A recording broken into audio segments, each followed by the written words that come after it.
তো দর্শক আপনারা কিন্তু আজকে কিন্তু আপনাদের একটা হৃদয় বিদারক একটা জিনিস দেখাবো, যেটা আপনারা হয়তো দেখলে হয়তো আপনাদেরও খারাপ লাগতে পারে। তো আসলে ব্যাপারীরা কিন্তু পেঁয়াজ কিনছে, তারা কিন্তু পেঁয়াজ চাষ করে নাই, কিন্তু পেঁয়াজ কিনছে, তবুও কিন্তু এখন আসলে দাম যেমন কম সেরকমভাবে কিন্তু পেঁয়াজে আসলে বিশাল ধরা হয়েছে। তো সেইটার একটু নমুনা আপনাদের দেখানোর চেষ্টা করতেছি। তো এই পেঁয়াজটা দেখলেই কিন্তু সেটা নমুনা হয়তো বুঝতে পারবেন, কারণ দেখছেন যে পেঁয়াজটা কিন্তু একদম পুষে অবস্থা খারাপ হয়ে গেছে। একটু কাছেতে নিয়ে ভালো করে দেখাও। তো পেঁয়াজে কিন্তু এখন গন্ধ বাড়াচ্ছে। তো এই রকম গন্ধ বাড়ালে কিন্তু এমনিতে থাকাও কিন্তু কষ্ট। এটা কিন্তু বাড়ির ভিতরে ঢেলে রাখছে, কারণ এটা কিন্তু টাকা দিয়ে কিনা পেঁয়াজ। এটা কিন্তু চাষির চাষ করা পেঁয়াজ না যে পুষিয়ে গেছে ফেলা দিলি বারে হয়ে গেল। এটা কিন্তু টাকা দিয়ে কিনছে কৃষক ব্যাপারীরা। তো দেখছেন যে এরকম নাকি আরও অনেক পেঁয়াজই আছে, যেটা আসলে খুব খারাপ লাগছে দেখে। যে আর সেদিন কিন্তু আপনাদের আরও দেখাইছি। তো মিজান ভাইয়ের কিন্তু পেঁয়াজ কিন্তু মানে কত মন পেঁয়াজ কিনছিলেন এবার? কিনছিলাম প্রায় 1500 মন। তো 1500 মন পেঁয়াজ কিন্তু মানে সব তো এরকম হয় না, মানে কিছু হয়েছে। কত মন হতে পারে? অর্ধা পৌঁছেছে। তো শুনলেন যে কিন্তু অর্ধি পৌঁছে যাওয়া মানে কিন্তু বিশাল ব্যাপার।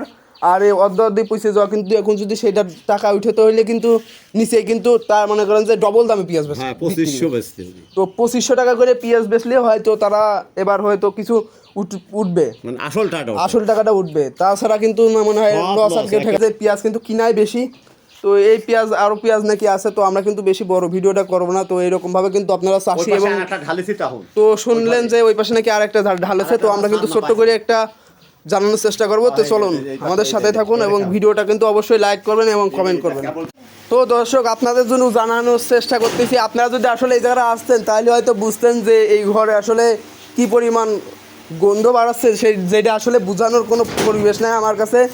তো এমন গন্ধ যেটা এখানে এসে একজন মানুষ কিন্তু থাকতে পারে না। আর আপনারা কিন্তু জানেন যে মানুষ যেমন মরে গেলে কিন্তু গন্ধ করে, পেঁয়াজ কিন্তু সেরকম গন্ধ মানে সহ্য কিন্তু হয় না। তবুও কিন্তু এখন কি করছে দেখুন যে ছাদের থেকে কিন্তু পেঁয়াজ কিন্তু পাততেছে। আর ছাদের পেঁয়াজ কি সবই এরকম হয়ে গেছে? হ্যাঁ সব পেঁয়াজ এরকম হয়ে গেছে, সব এরকম হয়ে গেছে। তো শুনলেন একটা হৃদয় বিদারক ঘটনা কিন্তু, যে ছাদের পেঁয়াজ কিন্তু সবই এরকম হয়ে গেছে। আসলে খুবই একটা খারাপ বিষয়। তো এর ভিতরতে আপনার 22 বারে কি অর্ধেক পোষা বাড়াচ্ছে? অর্ধেকের বেশি পোষা বাড়াচ্ছে। অর্ধেকেরও বেশি বাড়াচ্ছে। তো শুনলেন যে অর্ধেকেরও কিন্তু বেশি কিন্তু পোষা বাড়াচ্ছে। আর এই পোষাটা কিন্তু হওয়ার আসলে কারণটা কি? পোষাটা হওয়ার কারণ কিছু বলে যে বৃষ্টি হয়েছিল, যে ওই বৃষ্টির পরে তোলা। হ্যাঁ বৃষ্টির পরে তোলা, এই জন্য পেঁয়াজটা ধরে গেছে। তো দর্শক এটা কিন্তু বৃষ্টির পরে তোলা পেঁয়াজ, এর জন্যই কিন্তু পোষা বাড়াইছে।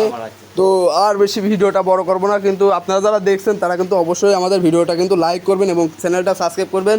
এবং এ ধরনের কিন্তু ব্যবসায়ী এবং চাষিদের ভিডিও দেখতে আমাদের পেজটা অবশ্যই ফলো করবেন এবং চ্যানেলটা কিন্তু সাবস্ক্রাইব করবেন। তো সবাই ভালো থাকবেন এবং আমাদের পেজটা